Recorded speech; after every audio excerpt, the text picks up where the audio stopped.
कूअरे खसी पड़ी हाथी छुआर मृत्यु होइछि। जंगल मध्य एक कूअरे खसी पड़ी हाथी छुआर मृत्यु। खोर्धा बनखंड रणपुर रेंज जंकिया ग्राम्य जंगल मध्य घटी यह अघटन।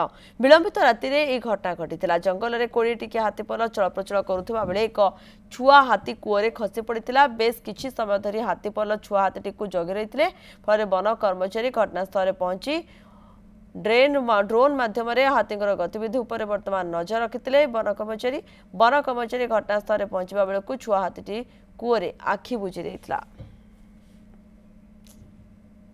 आमर दुई दल हाथी प्राय दीर्घ 20 दिन तलू आसिक रही फरेस्टर वाला यथा संभव चेष्टा कले राजरास्ता को न जातु किंतु उचित मार्ग में वन एरिया घेवड़ेवा दायित्व हुए तो गजसाथी अभाव हो आइदर फरेस्टर वाला इच्छा शक्तिर अभाव हो किंबा हाथी गणति कौन प्रोब्लेम हो एते त्रुटि घटी जहाँफल गोटे हाथी कूअरे पड़ी मरी।